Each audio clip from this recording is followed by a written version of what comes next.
ਦੁੱਖਾਂ ਵਿੱਚ ਜੋ ਦਿਨ ਗੁਜ਼ਾਰੇ ਕੀ ਦੱਸਾਂ ਉਹਨਾਂ ਦੇ ਬਾਰੇ। ਦੁੱਖਾਂ ਵਿੱਚ ਜੋ ਦਿਨ ਗੁਜ਼ਾਰੇ ਕੀ ਦੱਸਾਂ ਉਹਨਾਂ ਦੇ ਬਾਰੇ। ਹਰ ਪਾਸੇ ਸੀ ਗੂੜ ਹਨੇਰਾ, ਬਰਬਾਦੀ ਸੀ ਲਾਇਆ ਡੇਰਾ। ਝੁੱਲੇ ਸਨ ਜੇ ਜ਼ੁਲਮ ਦੇ ਸਾਏ, ਸੁੱਖ ਦਾ ਸਾਹ ਫਿਰ ਕਿਸ ਤਰ੍ਹਾਂ।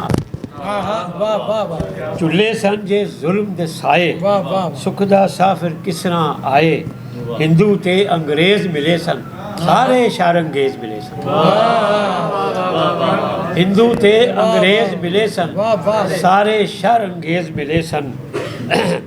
ਸਦਾ ਨਾ ਰਾਜ ਕਿਸੇ ਦਾ ਇੱਥੇ, ਓੜਕ ਜ਼ੁਲਮ ਦੇ ਦਿਨ ਵੀ ਮੁੱਕੇ। 23 ਮਾਰਚ ਦਾ ਸੂਰਜ ਚੜ੍ਹਿਆ, ਮਾਰ ਨਸਾਇਆ ਜਿਸਨੇ ਨੇਰਾ। ਪਾਸ ਕਰਾਰ ਦਾਤ ਚਾ ਹੋਈ, ਮਿਲ ਗਈ ਮੁਸਲਿਮ ਤਾਈ ਢੋਈ। ਉਮੀਦਾਂ ਨਾਲ ਦਾਮਨ ਭਰਿਆ, ਰਹਿ ਗਿਆ ਕੋਈ ਨਾ ਲੇਖਾਂ ਸੜਿਆ। ਉਮੀਦਾਂ ਨਾਲ ਦਾਮਨ ਭਰਿਆ, ਰਹਿ ਗਿਆ ਕੋਈ ਨਾ ਲੇਖਾਂ ਸੜਿਆ। ਫੁੱਲਾਂ ਤਾਈਂ ਹਾਸਾ ਆਇਆ, ਕੋਇਲ ਨੂੰ ਵੀ ਬੋਲਣਾ ਆਇਆ। ਹਾਬ ਇਕਬਾਲ ਸੀ ਜਿਹੜਾ ਤੱਕਿਆ, ਕਾਇਦ ਨੇ ਉਹ ਪੂਰਾ ਕੀਤਾ। ਬਹੁਤ ਅੱਛੇ ਹਾਬ ਇਕਬਾਲ ਸੀ ਜਿਹੜਾ ਤੱਕਿਆ, ਕਾਇਦ ਨੇ ਉਹ ਪੂਰਾ ਕੀਤਾ। ਰੱਖੀ ਗਈ ਬੁਨਿਆਦ ਵਤਨ ਦੀ, ਸੁਣੀ ਗਈ ਫਿਰ ਮੇਰੇ ਚਮਨ ਦੀ। 14 ਅਗਸਤ ਸੀ ਜਿਸ ਦਾ ਆਇਆ, ਆਜ਼ਾਦੀ ਦਾ ਜਸ਼ਨ ਮਨਾਇਆ। کیا بات ہے، واہ واہ بہت شکریہ۔ واہ واہ اردو غزل کے دو چار شعر۔ جی، تیرگی اور روشنی خطرے میں ہے، تیرگی اور روشنی خطرے میں ہے، زندگی کی ہر گھڑی خطرے میں ہے۔ کیا بات ہے، واہ واہ۔ تیرگی اور روشنی خطرے میں ہے، زندگی کی ہر گھڑی خطرے میں ہے۔ ضبط اتنا کر چکے ہیں دوستو، اب ہماری خاموشی خطرے میں ہے۔ ضبط اتنا کر چکے ہیں دوستو، اب ہماری خاموشی خطرے میں ہے۔ سن لیا ہے نام جب سے موت کا، سن لیا ہے نام جب سے موت کا، تب سے اپنی زندگی خطرے میں ہے۔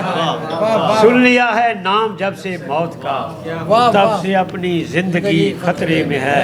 کہہ رہے ہیں راستوں کے پیچو ہم، رہبروں کی رہبری خطرے میں ہے۔ کہہ رہے ہیں راستوں کے پیچو ہم، رہبروں کی رہبری خطرے میں ہے۔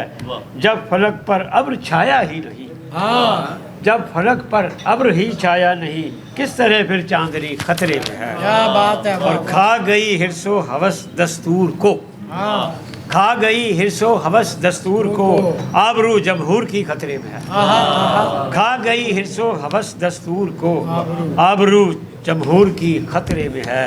ہیں بہاریں اب اداسی کا سبب، اب چمن کی تازگی خطرے میں ہے۔ کیا بات ہے بھائی، ہیں بہاریں اب اداسی کا سبب، اب چمن کی تازگی خطرے میں ہے۔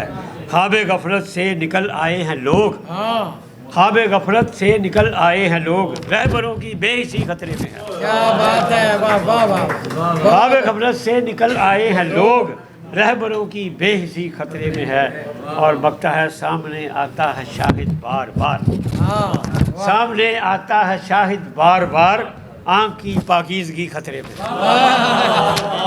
سامنے آتا ہے شاہد بار بار، آنکھ کی پاکیزگی خطرے میں ہے۔ تیرگی اور روشنی خطرے میں ہے، زندگی کی ہر گھڑی خطرے میں ہے۔